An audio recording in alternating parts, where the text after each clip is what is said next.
Welcome back to Direct Edition, a podcast about nothing and everything. I'm your host, Dave, and I want to give this quick introduction to this interview with Jim Mahfood.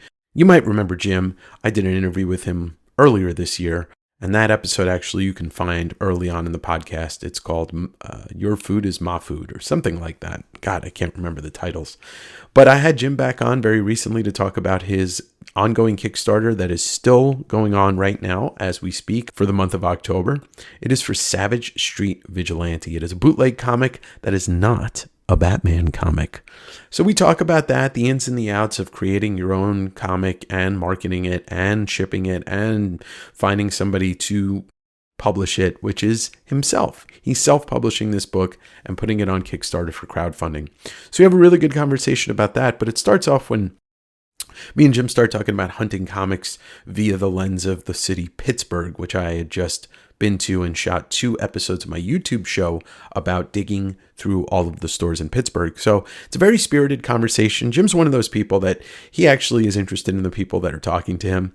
He does watch my YouTube channel, so I can't ask for much more. Maybe I'll even get him to listen to this podcast at some point, and then he'll be on Direct Edition. We'll bypass the cameras and we'll just go right to audio. Anyway, this is a fun conversation. I love talking to Jim. I'm excited to see him again, probably at some con in the next couple of months, or who knows, maybe I'll go out to Kansas City and go dig comic books with him. But you can catch Jim also on YouTube on 2 different shows that we talk about a little bit. Ink Pulp with his host and runner of Ink Pulp, Sean Crystal, and on Pros and Cons, the offshoot of Comic Tropes, for a show that he does called Trash Movie Bonanza, about B movies and doing kind of riffing on that, kind of like Mystery Science Theater. So without further ado, let's get to the interview with Jim Food One, the Chocolate Milk Bandit Mahfood.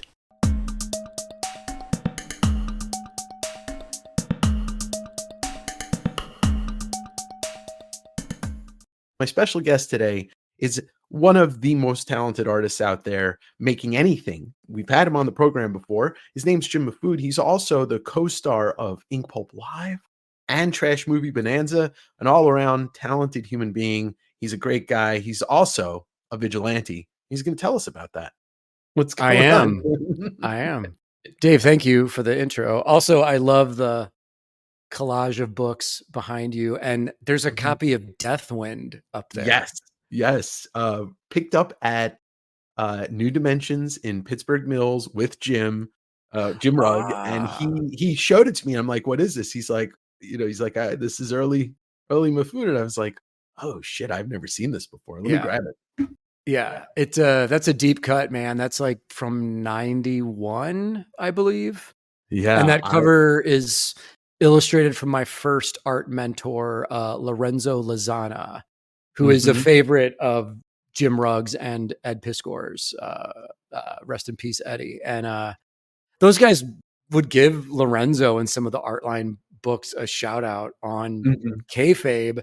And I wound up turning Lorenzo on to the channel, and he was like, oh my God, these guys are great. Like, this show is, for me, Lorenzo's he's like 60 now. He's 10 years older than me. So he came up in that like 80s John Byrne, George Perez, Michael Golden era. You can and see then that. He saw that evolve into McFarlane, Lee, Liefeld. And just based off the cover of that Deathwind book, it's like you can see some McFarlane-y stuff. You can see some, you can see Golden. Perez. Yes. Yeah. Yeah. I never knew that you were involved in stuff that was like, because this is 90, but this looks like it could have come out in 85 or 86. Oh, totally. Yeah. Totally. Yeah. It was a lot of fun digging through all of those stories with him and like finding stuff. But yeah, when I go digging and I see any of your art pop up in a book, and I just pick it up, like it doesn't matter what it is. And but that I would never have known unless he pointed it out to me. Dude, going digging with Rugg is like an experience, right? You went to more stores than I did. We had like 2 or 3 full days, but it was like 3 locations maybe per day, but like many, many, many hours at certain locations where we were just having so much fun that it was like, dude, this is the equivalent of going like drinking at a good bar with your buddies. Like, I don't Yeah. really do that anymore. So the adult version of that is us being sober and going digging for old The comics. adult nerd version of that. The adult nerd version. Yeah. Yeah. I'll say this. I think he, like how you just said about Jim, and I was fun going with Jim, but I think Jim had fun watching me because of the way that I like the things that I look for. And yeah, at the time of this recording, this weekend, and it'll be next weekend at that point when people see this, but or last weekend, but I'm releasing 2 videos this weekend, almost 2 hours of footage of me digging through Pittsburgh with Oh Jim. shit, dude. I can't Yeah. wait to see those. Yeah, it's like 11 or 12 stores in the videos. Wow.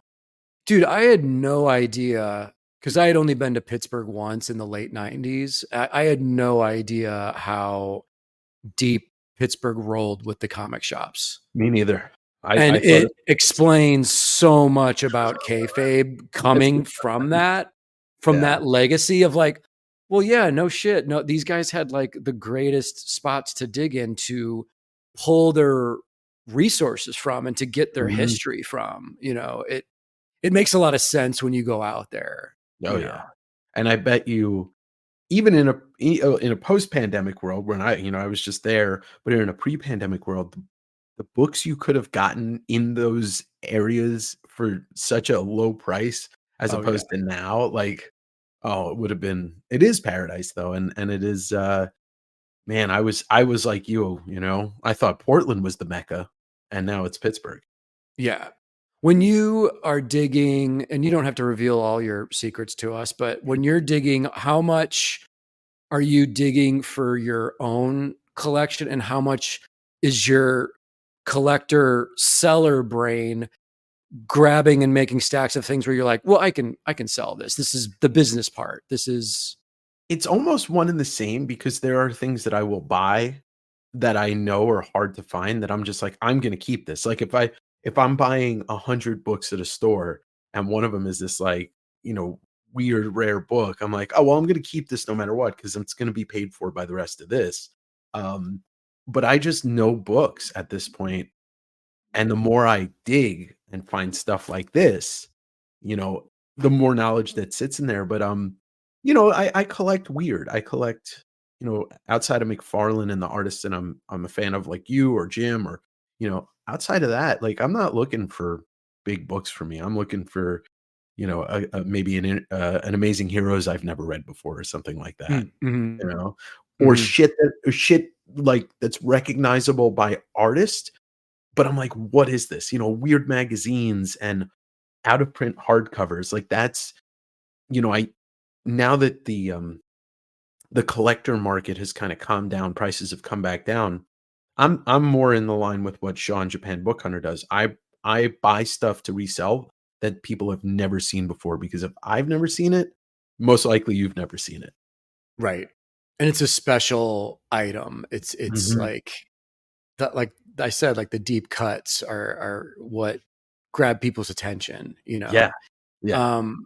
It's crazy, dude, how many, just since 2020, how many YouTube shows there are now about people digging for comics and the collector market and stuff like Froggy Flips and for people hunting for garage sales and old toys. And it's like, to me, it's almost like, are there more people making the videos than there are actual people supporting the product? Like, how many hundreds, if not thousands, of people are making and it's almost like modern archaeology. It's modern. It's exactly like what you're putting your backpack on, you've got your camera mount, you've got your bottles of water, and you're going into these old places. And even like you're going to other countries and filming this. It's like, it is like a real archaeological dig to find these treasures of true art and whatever magic you can find, man. Like who the hell knows? It's archaeology from that standpoint, from the pop culture standpoint, also from the human element of like the whole idea when I buy a collection from somebody or I go look at this is a part of a person's personality in life, and it's being moved to another place and then being spread out to other people, and it's like that in itself. I also find the store videos that I shoot fascinating, because a lot of times I'm just shooting and there's conversation with the store owners and you're getting to know these people, and so that's the fascinating thing to me. I mean, I'm sure if I went into it really deep psychologically, I could pull out some other things in myself and in, the other side of it. But I think there's a guy like Froggy Flips, who I don't know well, but I know one of the guys that NC used to be. He's ADHD Dave, because he moved from North Carolina to Florida. But Okay. he's one of these guys. He goes to garage sales, he films it, he's got a huge audience, and it almost doesn't matter what he's selling. People buy it because they want to be a part of this guy's, workflow, history, his videos, and his sales. So, Interesting. yeah, Okay. we're all just looking for some deeper connection. Yeah. You know what's also fascinating, man, is like, not to get too deep with it, but like the individual store owners, their personalities and their vibe almost Mhm. reflect what the store is itself too. Like you go into 100%, certain not even places, almost. and I'm sure I mean, obviously you know this, but it's like, oh, this owner doesn't really want to talk that much. Okay, Mhm. that's fine. You just dig. Other people are like, they want to know what you're doing in there and what you're looking for. And you can actually chat with people and maybe get to know people and become friends or something. But it is reflective of the environment that they've built and the store Yes. that they're presenting. And if I had these videos when I was a kid, my head would have exploded, because Oh, me like it too. is just getting to see all this stuff. Because when I was a kid, it was like discovering a comic shop. The first one I went into in St. Louis was a very small, like the dark and dingy comic Mhm. shop with the jaded chain smoking employee at the counter who didn't want to talk to any of us fanboy kids. He was just like Yeah. ringing you up and like, here you go, $5, but I was so excited because it was the first time I saw back issues, and I could dig through things, and I only had enough money to maybe buy a couple books at a time. But for me, the excitement of going in there, but also it being like, oh, and there's like the weird crabby guy who doesn't want to talk to us. Like, oh well, whatever. I'm still gonna go in and buy my new issue of Turtles or whatever I'm looking for at the Yeah. time. But it it was that stereotype of like, this is a different space you're going into. And it's like my mom wouldn't even go in. She would just drop me off and be like, I don't want to go into that smelly comic shop, whatever. Yeah, Just yeah. I'll be down the street at, Woolworth or whatever shopping, and I'll pick you up in like 20 minutes. And it was just, it's funny to see a little bit of that on video presented on YouTube. But now across the board, generally most stores are much brighter and cleaner. Just Thankfully. and I was laughing when you did that video about, I think you were in the UK and you were In in like Edinburgh? some cellar Yep. basement digging, and I'm like, okay, this is the archaeological stuff that the hardcore people want to. Dave's got like gloves on and shit, and he's got like a helmet with a light on I it, did. and you're like going through cobwebs and like, what treasures or garbage is in this weird cellar? Like, Big big shout out to Deadhead Comics in Edinburgh. That was somebody in London at Mega City 1 told me when I told them I was going to Edinburgh that I have to go there, and that he's a typical Scottish guy. He's a little drunk all the time, sure. and they told me, like, "Ask to go in the basement. If he's in a good mood, he'll let you go." I went 2 days in a row, and Right. I did buy gloves, and I did bring a headlamp with me because I'm a former mailman and I have those things, Yeah.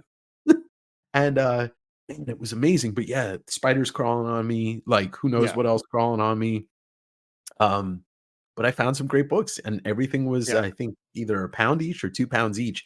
I Wow. found a copy of The Boys Number 1 there, and that was just last year, and that book has That's the been. shit. Yeah, exactly. That's awesome. So, but it is a reflect like, and I've said this to many people, and I think it bears repeating. It's the comic book store, and in this country, I think I can't speak for other countries in this way, but the comic book store in America is the last frontier of small business owned by a single person or people that every single one is different across the board.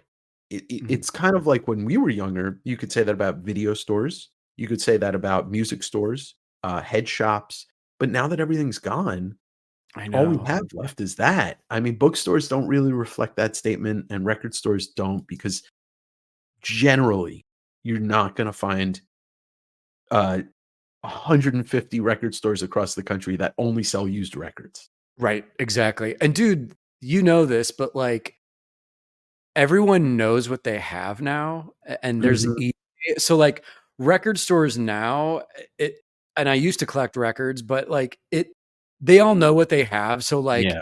every record is basically $30 now. And it's like gone are the days when you could go in to a place and find like old Brown records for like $2 or Yeah. Coltrane or something like, and it's like, it's used, it's $2. I'm buying it. This is awesome. And there, I don't, it's weird when you go to, like an outdoor flea market or something, and there's the one guy selling comics, but he's looked them all up on Yeah, eBay. yeah, and And it's it's not like flea market prices. totally random, shitty individual issues that are marked at like $7 or $8 each. And it's like, dude, these are $1. If these were Yeah, $1, I'd maybe buy them. But it's like you're not gonna get $8 for like a for a random Turok one. issue. Yeah. Yeah, it just it's weird. But I mean that's the internet reflecting on the collector culture. You know, it's they've gone hand in hand with each other, but I do love the just straight up like archaeological part of it, like what Oh, you guys yeah. are doing. And it's just it's fun to watch. It's like It's keeps it fun to exciting, it's fun to you know? do. Yeah. Yeah. I'll give you 2 little examples of what we were just talking about. The thing about going into comic book stores, there's no possible way. Like, I don't know if I've never had anybody call me a savant or have, like, some weird memory, like, amazing memory, but it is interesting how I can walk into a store and, like, focus and, like, Terminator, like, "Oh, that's that, that's that, that's that." I went to a store locally to me this last weekend, and I got a copy of, I got the set of Domu, the Dark Horse mini, Oh, yes. Yeah. $15 for the set. Oh, shit, man. Yeah, that's a score. It's That's like a crazy. $150 Yeah, set, and I'm just that's like, crazy. yeah, yeah, and so like, there's no possible way for every store owner to know what every book is unless they literally look everything up, and I'm not, like, advocating for people to take advantage of stores, but when you pull some stuff out of a box and you hand it to them, I'm not, like, gonna be like, "Well, so you gotta charge me 150 for that and Right, 30 right, for that," you know? right. Yeah. And you know, all he charged me was because the guy had an excess amount and he wanted to get rid of stuff. And then the whole idea of putting stores in my videos, I was in Portland 2 weeks ago for Rose City, and I went to Oh, yeah. Excalibur, because I can't walk around a con for 12 hours. If I'm selling there, I can, but I can't walk around. So I went to Excalibur in the middle of the day, and there was a bunch of homies there, and I was talking to Debbie, and I had met her a couple of Debbie's times. awesome. Debbie's Yeah, great. she is, Yeah. but she's like, "Oh, your video," because I did a Portland store video. She said multiple people have come in and cited that video as to why they knew to go to Excalibur because they saw me digging around in there, and she got a little angry at me jokingly. She's like, "Yeah, you knew this store owner's name and this store owner's name, and then you come to Excalibur and you're like, she's really Oh. nice, but I can't remember her name." Oh, shit. Yeah, it came back to you? Oh, Yeah. well. But, in that and being there for an hour, she's like, "Yeah, next time you're in town, hit me up. We'll grab coffee and I'll bring you into the back room and show you some stuff." And I'm like, "That's all I Yeah. ever want to hear," you know? Dude, I'm sure she has treasures. And in Vancouver, Washington, our I buddy like Chris, comics. who owns I Like Yeah. Comics, dude, the entire basement under those floors of the comic shop is like a treasure trove of a basement filled with stuff. And I never got to go down there just because Chris was like, it's a mess down there. But Yeah. he would always allude to the fact that like, oh yeah, dude, there's gold down there. I just have to go through it. But he's like, the space you see up here downstairs is the same space size. filled with crazy shit. So who knows what some of these guys have, man. It's Yeah. it's The wild. back rooms and basement of comic stores. I mean, we'll I'll just round it out with this. In the video, one of the Pittsburgh videos, we went to Pittsburgh Comics, and I had asked a question about a certain title, Crossed, and right as we were all leaving, and they brought me, Jim, and Mossy down to the basement to look through boxes of stuff, and I'm like, yeah, it's the same thing. It's like an entire store's Oh worth shit. just in the Yeah. basement. Yeah. And it's archaeological, and at the end of the day, like if I can, and I say this and I mean this with 100% sincerity, if I can put a butt in a comic book store in their town that they didn't know they should go to, then that's all I care about. Yeah. Yeah. And I don't need it for kickbacks.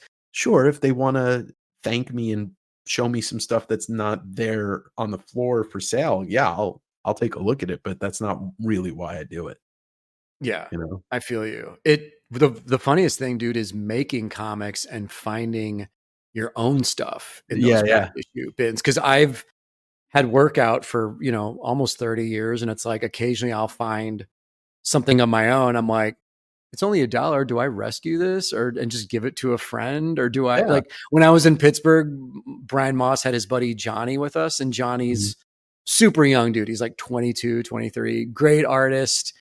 He did an incredible bootleg Batman comic book a couple years ago, but it was funny. We were like forcing these stacks of comics on Johnny because we were just rescuing shit. Like, Johnny, Ted McKeever, you know about him? You got this? Plastic Forks? And he's like, Yeah. I don't know what that is. And it's like slapping it down in front of him. Dude, you're an artist. You need Ted McKeever in your collection. Mhm. You got this issue of New Mutants, Bills and Cabbage? Boom, it's in your stack. It's a rescue. You have to buy it. It's $1. And so Johnny's like walking out of the shop in the mall with like, oh, all these guys gave me all these books that I have to buy. I'm like, dude, listen, that stack is $50 for those 50 books. That's all gold, and you'll thank us later, I think. I think you'll thank us It's an later. education. Yeah, yeah. Also, supposedly, and I didn't know his name was Johnny, but Johnny fell asleep while you guys were there. That's true. That's true. He took a little nap break. But Dave, you know this. We're the hardcore old timers that can stand and dig for 8 hours straight. Not to be a dick, but the newer generation, a little softer than us, A little bit. not as hardcore. They need to take their little nap breaks in the corner for like 20 minutes and then get back up. I think Johnny went down to like the Smoothie King or something and got like a protein shake and then got back to digging. But dude, Rugg and Moss could go easily for 10 hours a day. Oh yeah. I don't know if I can go that long, but those guys, I can tell they're hardcore with it. So I knowing that I've flown and driven to other countries to do this, I'm probably the most hardcore person that anybody's ever going to dig comics with. Yeah, and we got to get out at some point together, man. We gotta either Kansas City or you come back out to the West. I know you got a lot of homies out here anyway. So yeah, I do want to. I lived in Portland for 5 years. The shops there, obviously incredible. It goes without saying. I've never really dug in Seattle. Not as, I mean, it doesn't compare to Portland, obviously. Well, they just the cost of living and cost of owning a business forced a lot of stores out, over the last couple years. And honestly, like Fantagraphics might be the best place to dig in Seattle. And it's very small, but their back room with their half price and just hanging out there. And like every time I walk in there, Larry's just like, "Oh, I got this thing that I pulled from the warehouse. Let me show you." Oh, cool. Yeah. So he knows He knows. Okay. That helps too. That's cool. But I think Pittsburgh, if you're going to come out for Eddie Pecan next year, that might be the time. Yeah, for sure. So speaking of comics, let's talk about this fucking rad ass Kickstarter you got going, which I mean, as this video shows, when it comes out, the Kickstarter will be active as of today. Yes. And Oh, Dave, look how successful it's going. Like, I'm so I know, it's excited. I amazing. can breathe a sigh of relief. I bought 46 copies. I hope you're happy. I am happy. Thanks so much for the support, man. I Yeah, appreciate it. yeah. You have to record certain things in advance, just the PR alone. And I'm sure people watching this know, but like, just making the book is just half of the Kickstarter. The Oh, other yeah. half is building the campaign, figuring out what you want to offer, what you want to sell, what all that costs to ship, how you're going to ship it, and then the straight up PR, marketing, and promotion of that Kickstarter. Mhm. So it has been super fun and exciting, but it is a shit ton of work, which anyone who's done a Kickstarter knows that. It's like it's a lot, dude. It's basically consumed my entire life, but not in a bad way, but I'm having fun. But it's also like, holy shit, every day there's all these things to address. Yeah. Yeah. So, Savage Street Vigilante is, and let's just get this on record, not a Batman comic. This is true. Um, but This is true. it is what we, like a bootleg comic is something that's been part of comics for decades and decades and decades. Like, comics almost don't exist without the existence of bootleg comics. Yes. Yeah. And it was something that I was always interested in. And I always, being friends with Ed and Jim, like they would always do these one off episodes about bootleg comics.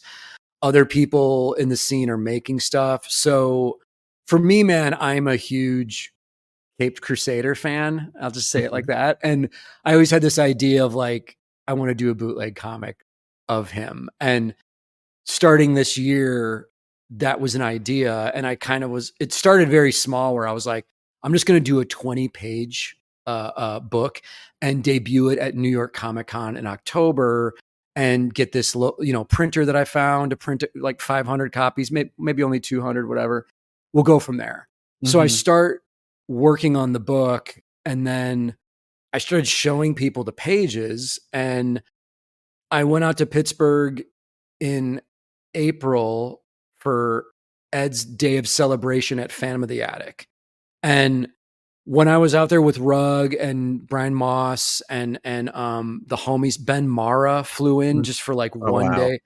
When I started showing everybody the pages, especially Rug, they were all like, dude, this is bigger than a 20-page like bootleg. Like, kickstart this. Like, use the platform, get the attention, use hopefully their marketing and their machine, and blow this up into something bigger. And being out here in Kansas City, Scotty Young's my buddy. He said the same thing. He's like, dude, just kickstart this. Like, Yeah. this is a great experiment to see what you can do. It's a one shot. It's not a series.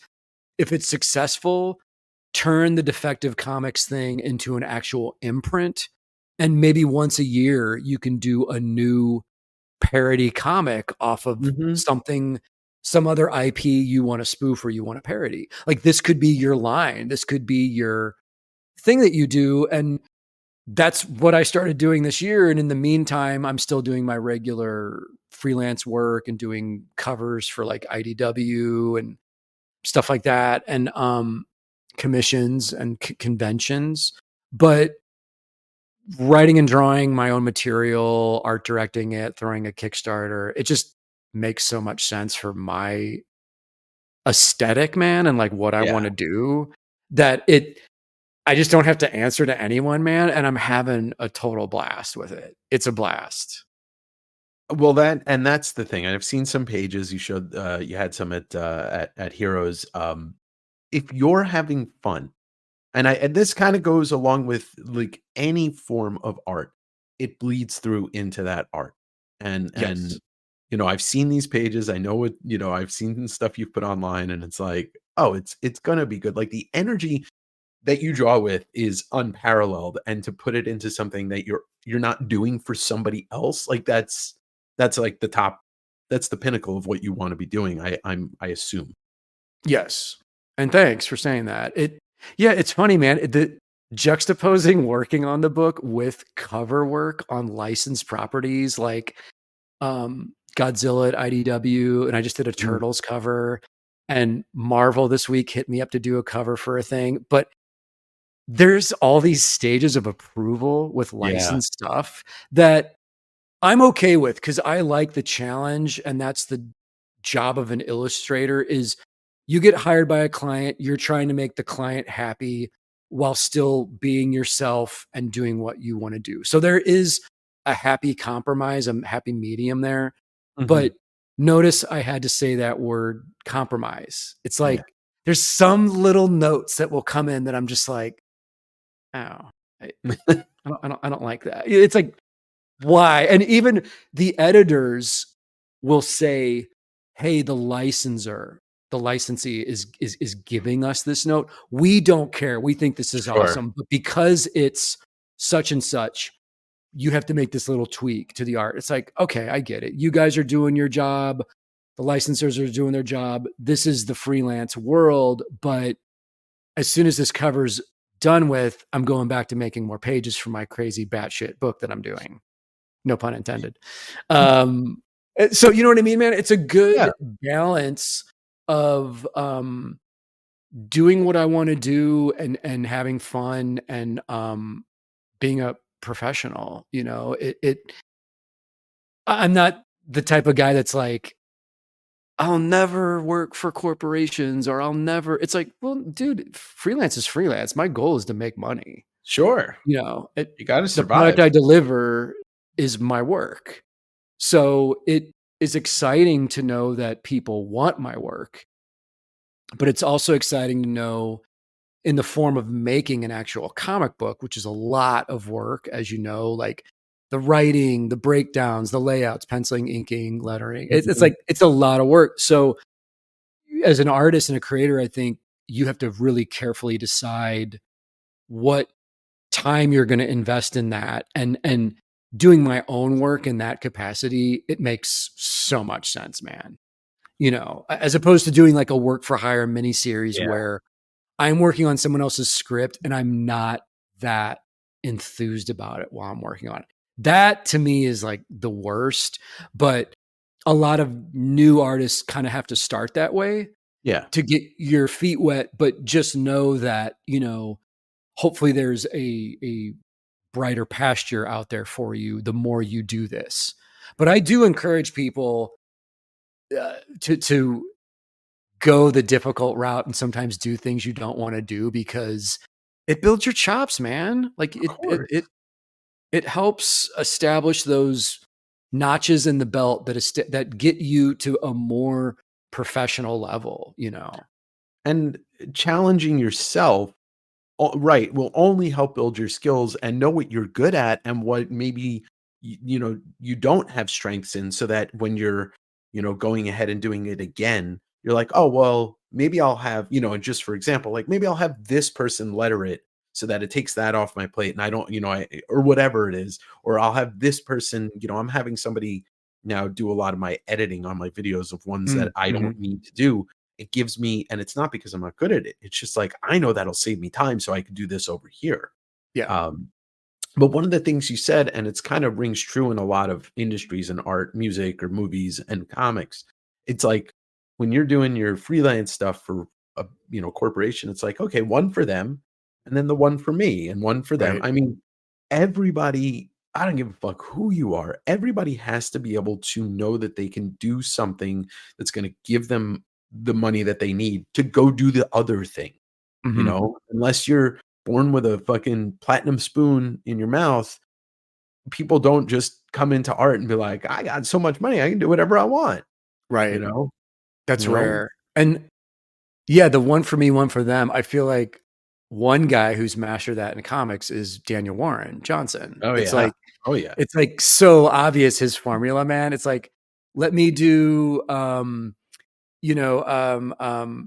do a power bomb. And I'm probably getting these out of order, but it's like, and then I'll do one for Marvel, Beta Ray Bill. Yeah. And then I'll do, Falcon. Actually, it was probably Murder Falcon, Beta Ray, back to his own stuff, do a power bomb, do Transformers. I'm assuming his next major thing will be back to him. I know he's writing that new book with Riley. But dude, Daniel is, and he's so talented. The advantage for him is it's like, who's going to say no to him at this point?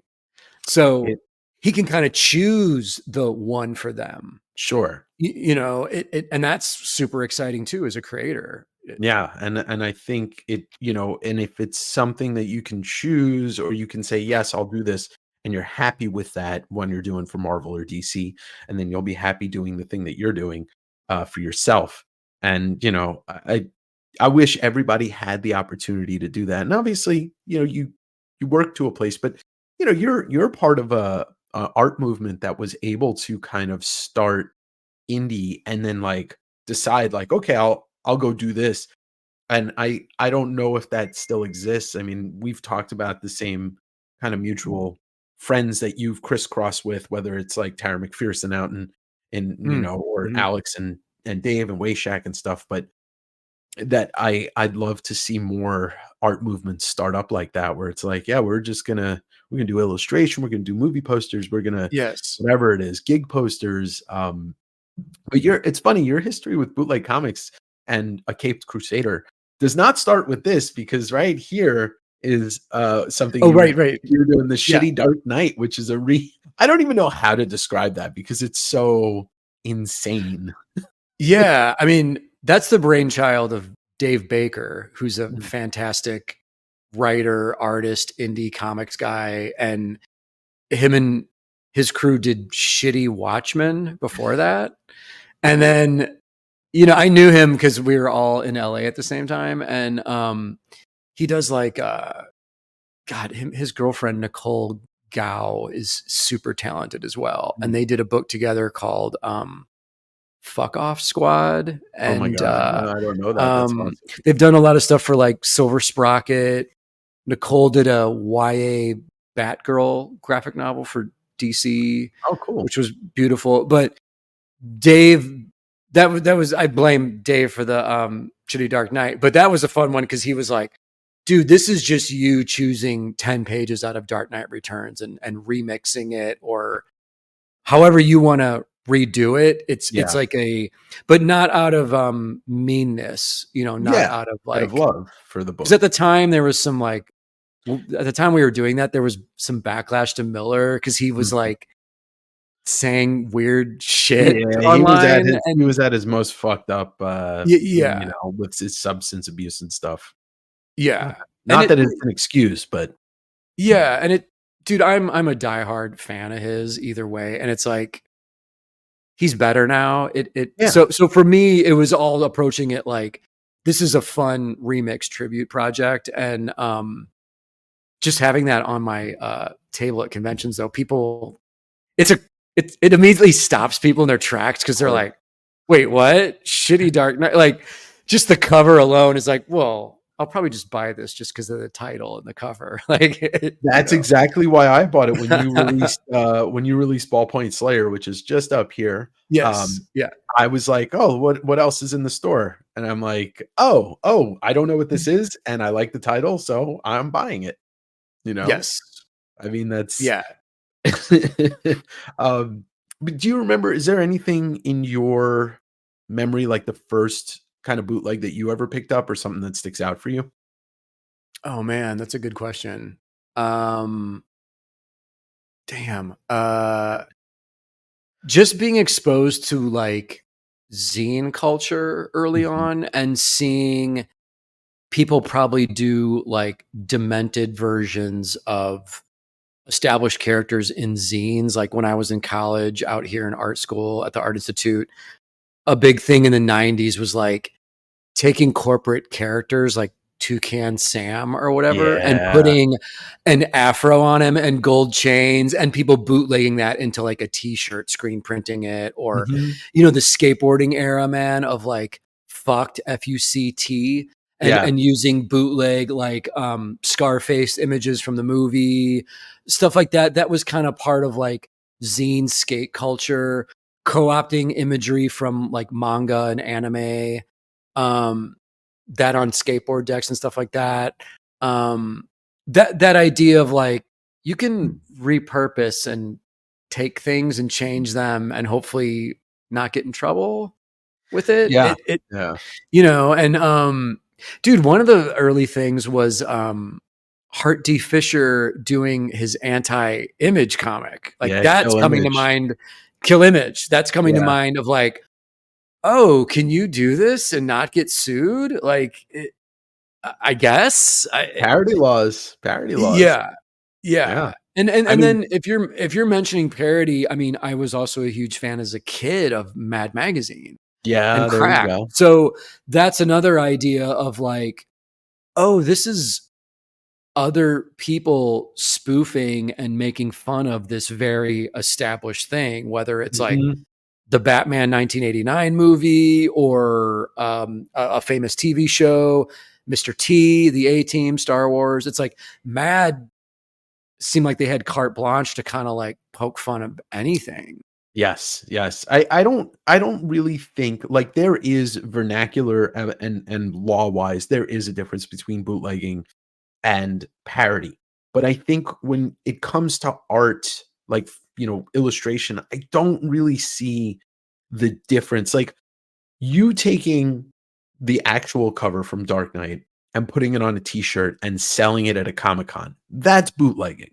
Mhm. But you doing your own version of something that, makes light of certain things like he's a billionaire playboy. No, he's a millionaire fucking moron or so, like whatever Right, it is. right. But that's been part of our lives for a long time. And like you said, Mad Magazine, I mean, Weird Al's career is Oh my God. entirely built Yeah. on parodying brilliantly. Um, but I think of things like even buying bootleg CDs when I was a kid of live shows, it's like, yeah, certain things would crack down on it, but then, cool hip bands they embraced it. They were like, Yeah. yeah, you can record our shows. And, like they weren't too happy you were selling them, but, it's like you can record our shows and stuff like that. But it's just, Yeah. It's in that, comics. and that stuff starts to like, especially with the music stuff, that starts to get into gray areas of like, Yeah. because my whole life, man, growing up, I always paid for music, and then my friends and I would dub tape cassettes for each Sure. other. But then, like when Napster first hit, Oh, hell yeah. even at the time, I was like, this feels slightly wrong, but you're looking around, you're like, free music though? Like, I'm Yeah. a music Yeah. fanatic. Like, how can you say no to free music? And it's like, but I also know the guys that own the record store down the street, and they give me a discount, and I don't mind buying the physical CDs or albums because Sure. I like having that thing. I like having that item. Me too. Yeah, Um, usually free music leads to you buying a shirt or buying a ticket to the show. It's like the idea of an ash can too. Like an ash can, what they were trying to do is like, here's the first 5 pages of this book in a mini. oh yeah. You're going to buy it when it comes out, aren't you? And yes, we did. Yes. Yeah. That was the whole point, man. Is like, yeah, you just print the first like 10 pages and bring that Mhm. to the convention. And it's like, full book will be out in like a month. This is just the preview. It's like, that was a whole thing. That was a huge Yeah, thing. it was huge. And, like I said, I've seen, and, I'm biased. I'm going to buy it. I'm going to support your Kickstarter, just by the fact that I excited to support your Kickstarter and I love your art. But the, showing Thank you. off some of the images beforehand and, you have not been shy about showing off especially some of the iconic looking images. That's what you got to do. And I'm glad, I'm glad that you're doing that. And, I hope people are going to realize like, this is it. It's just one book Yeah. and it could And you've lead. got, yeah. And you've basically got the 30 days to support it or not. And the Yeah. other funny and challenging thing about Kickstarter is your success or failure is 100% public. Yeah. So do you know what I mean? Like, so, I mean, the public, anyone at any time can go to your page and be like, what amount of money is he making? How many units is he selling? How many supporters are on this project? And it's like, you really have to kind of make that decision to put yourself out there and be like, okay, if this fails, it's a public failure. And I guess you just dust yourself off and move on to the next thing if it doesn't go right. But if it's successful, it's celebrated. That's exciting. But there is this sort of like roll of the dice with the whole decision because, dude, I was looking for this week and I couldn't find it. But with Marvel Image, all the publishers out there putting out new content every month, is there a site where you can actually see what the numbers are? No, they keep that stuff pretty much hidden. Okay. Yeah. Yeah, because it's like if I do Girl Scouts through Image and it doesn't do well, the public really doesn't know about that. Right. So they don't see the actual numbers of the individual issues and that, because I'm sure everyone knows this watching, but when you do a mini series, the first issue is usually really good orders. Yeah. And then it generally goes down from there. And then you have your trade sales, which hopefully are generally good. But you basically have that first issue out of a 4-issue or 5-issue series to really make your mark. Mm-hmm. Mm-hmm. And if you do well and you make your good money, it's okay that the rest of the 3 issues or 4 issues slide off a bit. Yeah. But no one sees that. But when you do a Kickstarter, like everyone is seeing your daily success or failure. So, but that works also on the opposite way too, because if somebody sees, oh man, this is doing good, it encourages them. Like it's like it's like a Schadenfreude or whatever it's called. Oh yeah, it's yeah. You want to see the failure, but also like when you see the success and you're not part of that success, you jump on that boat. You get on there. Yes. Yeah. So good point. I mean, I've seen Kickstarters do really well. I've seen Kickstarters do well, but I can't tell you that I've ever seen somebody that I follow, levels of doing well, but never fail. And you've got a really good track record of making great art in the eyes of people that consume that art, but you also have people that, like I watch Ink Pulp, which is the show that you do with Sean. And obviously, I'm going to watch it because I want to watch it, but I'm not a cartoonist. So my stakes are, I just am enjoying watching in the conversation, but I watch people that come in and are like fascinated by the fact that they get to watch the two of you draw. And like that thing that you're doing is like such a good way to build another fan base because and that's what it's about with comics. Like you have to build fan base or follower base or whatever it is, people that want to buy and consume your artwork. So I hope that those people also realize, like, if they're looking to get into comics, supporting other people is a way to show this is how you do it and this is how I can do it if I'm going in. Right. Completely, man. And before I forget, thank you for always being in our chats and super chatting us and supporting us. Sean and I really appreciate it. And we are a community of homies and friends, like-minded people that support each other's stuff. And that's how a niche art form community like comic books survives. Mm-hmm. And I think there's times where I feel like I meet collectors or creators that don't understand that this is like a cyclical community thing, that it's like, no, you guys, like one thing has to always support the other to keep it moving.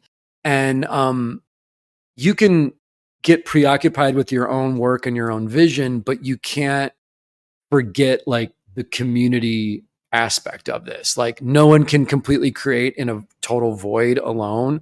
Like you have to have people to bounce this off of and share this with. And with Ink Pulp Live, it's like we're literally sharing like the craft and technique, like you mentioned, and people are interested in that. And the fact that there's a live chat and people can be like, what tool is this? Or it's like, that lends to the growing and the community aspect of it, of like, maybe if we share some of our tips and secrets, other artists will pick up on these they'll produce something totally unique and badass that we didn't think of, and then we'll be influenced by them. Like that was a concept that Bill Sienkiewicz told me about years ago, where he was like, Yeah. no, I'll try and share most of my secrets and techniques with people, because what if that person creates something that I didn't think about that blows my mind, and then I'm borrowing from them. So if Yeah. they're going to borrow from me, maybe they get to a point that I didn't think of, and then I'm borrowing from them. That's awesome. And it's like this free form thing of not stealing, but like Sharing. borrowing and being Yeah. inspired by. Yeah. Because there's already some up and coming kids doing their own comics right now that I've seen at like Heroes Con and Emerald City and that are on the boards and stuff, that I'm like, oh, that kid's actually really good. And I feel Yeah. like in a year or two, I might be looking at his work for inspiration. Like the fact that they're even doing it is inspiring. Let's see where their technique builds to where this could be like a new thing that's happening. It's awesome. And you guys encourage that on Ink Pulp. I know you encourage that in person. I've watched you talk to people at cons and, look at their stuff and, tell them, not even like critique, but just like encourage them. That's it. Critique doesn't always have to be a thing. It can always just be encouragement, because we don't get enough of it anyway in our daily lives. But the one other thing that I really love about Ink Pulp that speaks to me, and also, with Savage Street Vigilante, is the humor. There is a point in our lives, and I can thank the Image guys for giving us humorless comics. And I think when I started reading comics, I didn't realize that comics and everything surrounding comics should, for the most part, have some humor, because the comic strip, where it comes from, was all based on humor or politics or both, like mixing the two and trying to, like World War II, people weren't getting the humor, but after that, I look at stuff like Barks, and I look at Eastman and Laird, and, even the guy like Rick Parker on the Beavis and Butthead comic, like there's tons of humor. And what you guys do with Ink Pulp, with the promos, and what, the idea of making a bootleg comic, like there's humor there, Yes. Yeah, we're just being goofballs. It's like we take our art super seriously, but we don't take ourselves seriously. So you can be a goofy idiot and have fun, and hopefully that brings people in. It's, dude, me and my friends growing up were always such huge fans of humor, from like Monty Python to like Zucker Brothers movies, Airplane, and old SNL, and you've mentioned Weird Al. Like, just you have to be able to laugh, dude, because life is sometimes dark and so difficult that you have to be able to laugh. And your shows and your stuff has that humor as well. It's like it's just fun to sort of, and it's kind of an outlet creatively too, to like perform. Like you're performing, you're playing characters. We're all doing like these weird things without breaking too much kayfabe, and just being like, guys, this is fun. Come on, like, come on in. Yeah, I can't go through life without finding things to laugh at, or doing things that I think are going to make other people laugh, or making myself laugh. And I think comics should be always kind of be intertwined with that, because otherwise it's just, like Frank Miller has his place, his place, but not everything has to be Alan Moore, Frank Miller.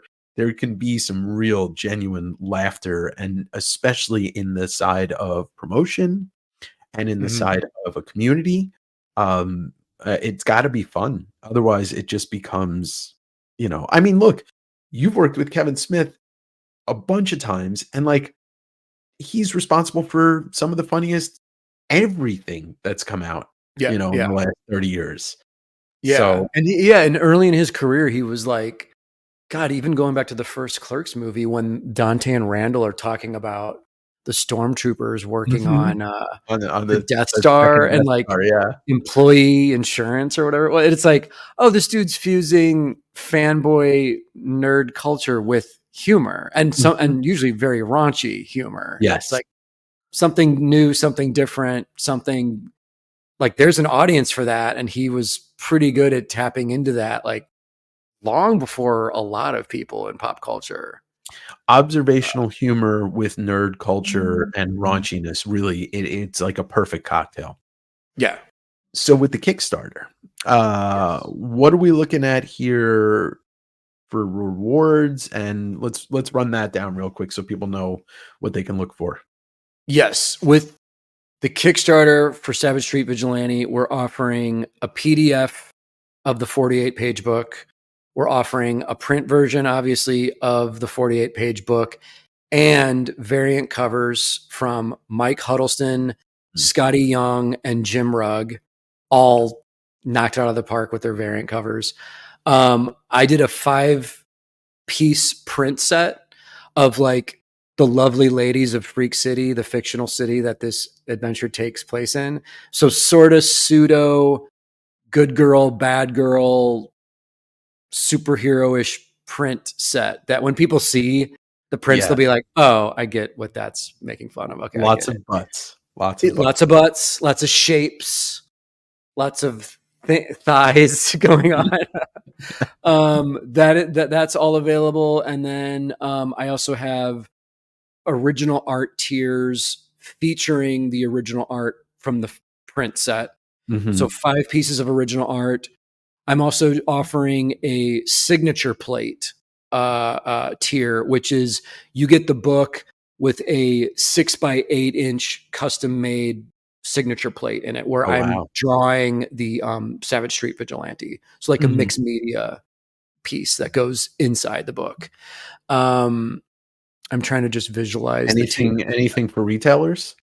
Yes, and there's also, thank you for asking that. There's a retailer tier where retailers can score the book at wholesale cost with a minimum of a dozen books per pack for retailers. So I didn't want to exclude them. I don't want to exclude comic shops. Obviously, I'm a huge fan of comic shops. Yeah. It's just my way of doing my own thing without Diamond and seeing where it goes. But retailers, if you order the book, I'm signing every copy of the book. So you get the wholesale and you get them signed.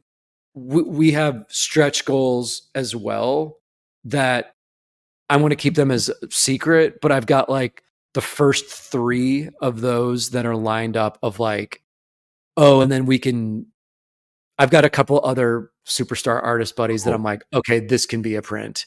This can be a thing. And so I'm curious to see like how it all goes when we introduce those things. And how many pages is Savage Street Vigilante? Oh, it's a 48-page book. 48-page one shot. Book. Yeah. So yes. The exclusive that I'm announcing today, which is not real, is for $75,000. You can buy the entire issue original art. Thanks so much for that. Yeah. Cash. $75,000. Yeah. After that is something, man. I'm so focused on the campaign right now that I'm not thinking about it, but it is a thing of like, after the campaign is over, me considering like actually just dropping the entire issue online as far as original art sales go. Wow. Like literally just dropping the whole book and seeing how that gets divvied up or whatever. But I don't want to jump the gun, but I do. Sure.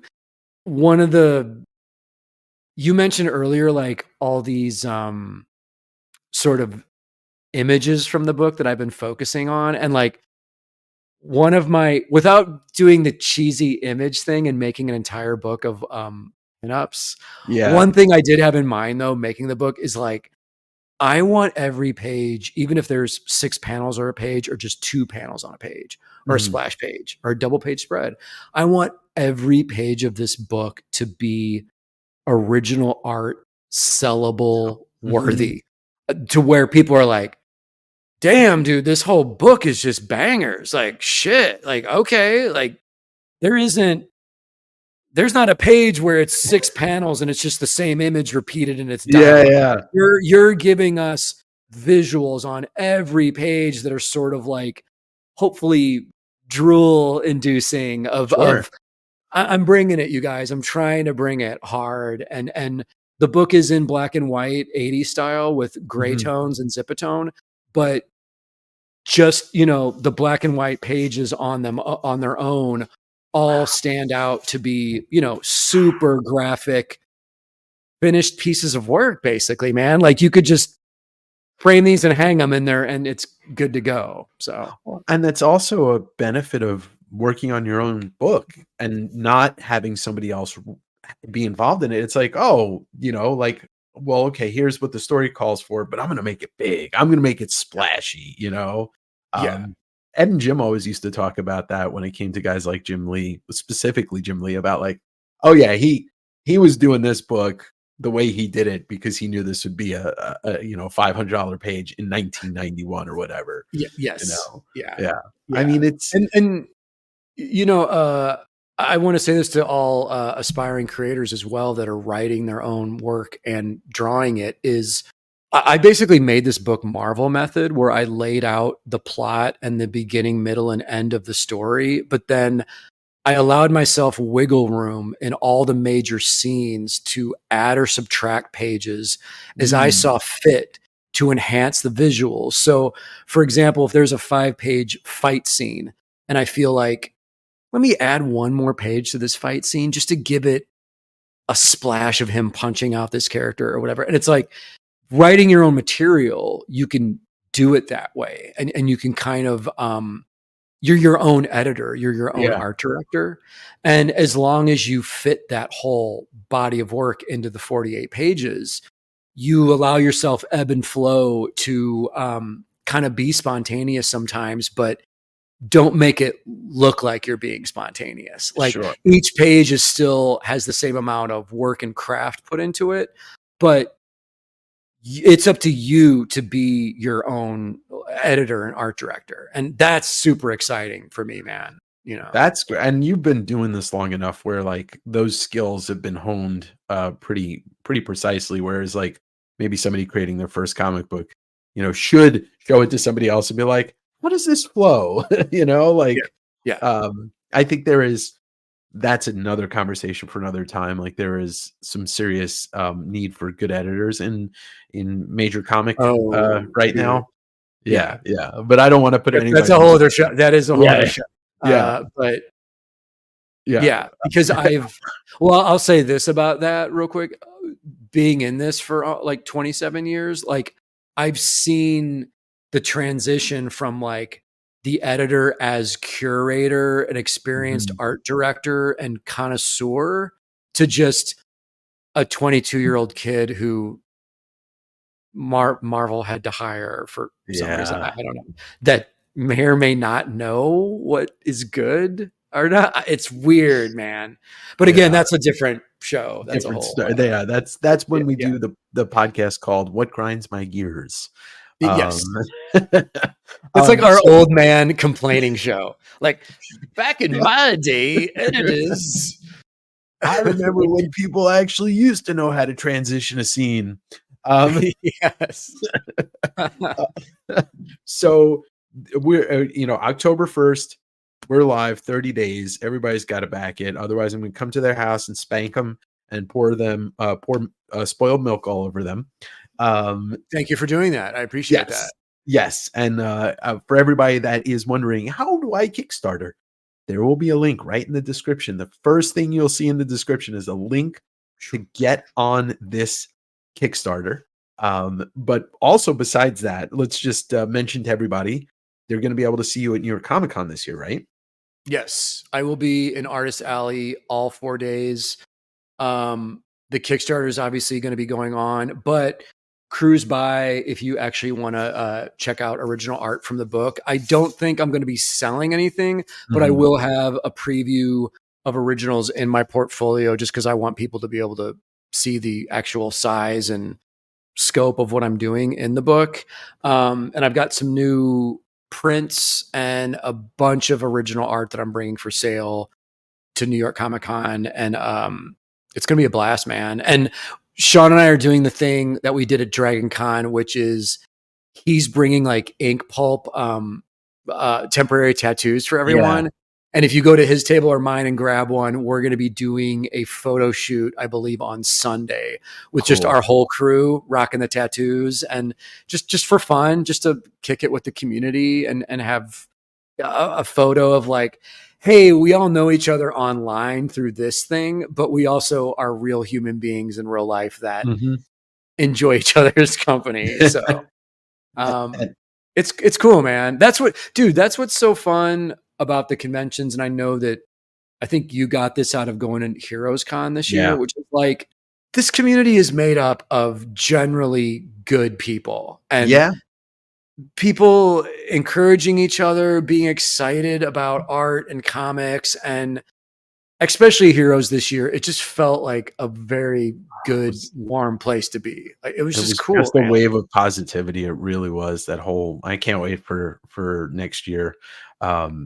But yeah, people are real, and the people in this community are not just real people, but they're real positive people and fun people to be around, and sharing about the things that they love and not based on negativity and stuff like that. Like, negativity can be fun when it's two old guys talking about grinding their gears. But also in New York City, because New York's an expensive town, $100,000 in cash will get you the entire original art for Savage Street Vigilante.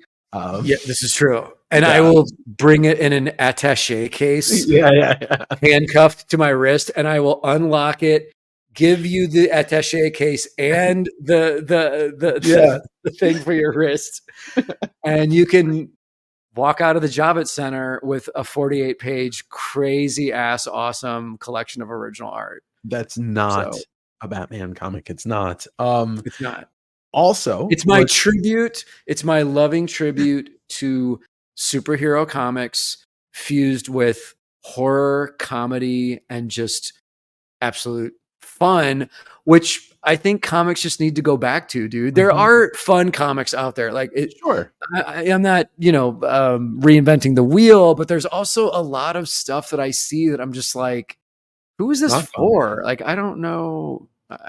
Well, it's the, everybody has to stop fooling themselves that comics are made for kids. They're no longer made for kids. I know. And I don't mean that in a bad way. People that are going to see Deadpool are not kids, people that grew up watching the MCU from the beginning are no longer kids. They are adults. True. They are in their 18, 20s, 30s. Like, stop fooling yourself. Comics aren't, in Marvel, DC, Image, comics aren't made for kids. I think Image knows that, so New York Comic Con. But I want to shout out another thing you do. Lastly, obviously, we'll shout out the homie Chris Pierce, Comic Tropes. You have a show with him called Trash Movie Bonanza, where you guys watch, each give each other a B movie or sometimes a C or D movie to watch in the horror genre, usually. And you guys do like a comedy show kind of, about it. Yeah. It's just like a pseudo fun review show of just, we force each other to watch a movie and then we kind of break them down and also do our own, commentary over the movie. And we have a fantastic editor. I'll shout out Jamie Wood. He edits Ink Pulp Live and Chris and I's show. And the Trash Movie Show completely relies on Jamie because he's cutting in clips of these movies as we're talking about them. So without the clips, it's kind of like, what are these guys talking about? But I realize that there are a shitload of shows on YouTube that review movies and review B-movies and stuff. This is just Chris and I doing our own spin on that. And it's super fun because Chris is just a good guy and he's hilarious. And a lot of the movies that I force on him, he hasn't seen yet. So, and he's introduced me to a couple new things, but there's been some things that are like, it was a revelation in a great way for him. And other things where he's like, why did you make me watch this? Like, this was like, you could mess with people with the formula of, you don't have a choice. Like, you have to watch it. Yeah. So it's also funny too, because I think most of the time he's watching these at night with his wife in the room. So I've told him in the past, like, your wife probably doesn't want you to hang out with me anymore at a certain point. Like after there was a couple that were like, oh, this is just an excuse for the director to like shoot topless girls running around in a house. And it's like, this is the pick for the show. Yeah, I mean, my hands are tied, Dave. No, I don't have any control. I just wait. Have to review. I wait until one of you suggests, and you both have probably seen it, but one of you suggests Meet the Feebles, and you do watch it. Oh, that's a classic. Yeah, yeah. But I mean, in the Peter Jackson lore, it's a fucking awful movie. Yes, but in the best way possible. Yeah, that's like he also did Bad Taste, and Dead Alive, which was brain dead in New Zealand. Yeah. Dead Alive is incredible. I saw that in college and was like, what? I saw Bad Taste in middle school, and my mind was blown. God. Yeah. That explains how you turned out. Exactly. It actually is the path that I went to film school for a year, but it is one of those things that, like, between that and Evil Dead 2, the dementedness in my brain is the seeds are those two movies. Okay. 100%. That makes sense, man. It's funny because without social media growing up, like things made way more of an impact back then because we were all so limited with what we digested, and to actually get a VHS or a DVD and put it in and sit and watch it, or to find a particular issue of a comic book, you had to invest in all these physical things and then spend time with it. And it things made more of an impression, I think. I think you're right. I think because you're so young, so everything that you digest at that age is going to make an impression. So your first albums that you buy, the movies that you own, because maybe I there were a handful of movies that I went to multiple times in the theaters. Jurassic Park's one of them. I think I saw it 3 or 4 times in the theater. But when we were starting to get tapes and CDs and albums and VHS and DVDs, you just rewatch that shit over and over and over. And it forms this thing. And I think there was the generation after us that definitely, after me and after you, that definitely had that. But I think you're not going to have that anymore because it's all about what's streaming and what streaming service you subscribe to. So you can't watch that. There's so much out there. Who's going to watch a movie 5 times? Like, I just watched Furiosa a second time, and I liked it even more the second time I saw it, which means I'm going to watch it a third time because with art, the more you digest it, the more you're going to take from it. Oh yeah, man. I've read Dark Knight Returns and Elektra Assassin countless times. I mean, they're just repeat reading for me. I get something out of it each time. I revisit it, and they've been with me for so many years of my life that it's like visiting an old friend or something. But also pure inspiration, and technical wise, the older I get and the more I know, when I look at the visuals from books like that, I'm like, oh, I never noticed that before, but he did this in this panel, or oh, he must have used this tool for this.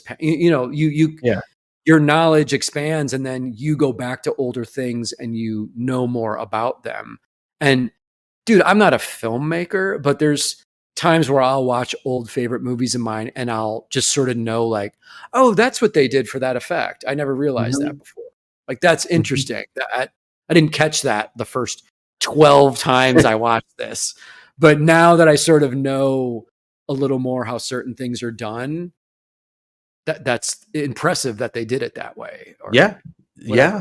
When I did a deep dive on my audio podcast in the first episode of the second season, and it's about how Jaws directly influenced Jordan Peele's Nope and Godzilla -1. And for this, I mean, I've seen Jaws 50 times, but I watched all of the movies and made notes while I was watching them, and I'm like, the Spielberg shooting Day to Night, which is influencing Jordan Peele to shoot Day to Night, and like all of these little things. And it's like, I now love all 3 of those movies for completely different reasons than I did before I went into this kind of headspace to really analyze it. But That's awesome. you know, yeah, That's and you know, it's something I want to do further, but it's so much work.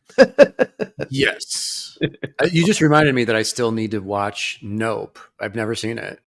Oh man, I don't know I think why I missed it, but it's on my list, but my yeah, list is very extensive, Dave, but yeah. it is on there where I'm like, why have I not seen that? The guy makes great movies. I think it's his best. I mean, as Okay. much as I loved Get Out and Us, like Nope is his ode to Jaws with other themes that he puts in, you know, that are his own themes, you know. Mm-hmm. But so It's yes, awesome. so for anybody watching this, you get three things to do below. You get the Kickstarter link. I'm going to also tag Ink Pulp so you can subscribe to that. I'm going to tag Pros and Cons because that's Chris's channel where Trash Movie Bonanza takes place. And yeah, anything else you want to add to this for people watching with the Kickstarter and all that? I think we're good, man, and well said. And you've done your research, and you're an excellent host. And I just want to thank you one more time for having me on and always just being around, dude. I appreciate it, and I love your content. And you just know your shit, and you make good stuff, and it's like easy. We need like 5,000 more of this in the Yeah, community or something. I don't know, but dude, thanks for being you and like giving me the outlet. It's awesome. of course, man, and you are always welcome to come on and talk about whatever you want. And you know, when you feel like they're like, I want to add another podcast to my repertoire. We'll just we'll start one called "What Grinds Our Gears." Old dudes talking about nostalgia and things we Yeah, don't like. I do like the old man idea of like this show is for 40-year-olds and up. Like, Yeah, yeah. We'll get Jim in there too, the other Jim, because oh yeah, you yeah. know he can go off like nobody else. Yes, for sure. Yeah. That's a plan. Okay. Yeah. Maybe 2025, 2026 we'll be looking Okay. at Yeah, the next show. when Savage Alien Vigilante comes out, Yes. you know, Savage. he's got a big S on his chest that stands for Savage. Oh shit! You just wrote the next co-plotted by Yeah, yeah, David. that's all for you. That's all for you. Okay. But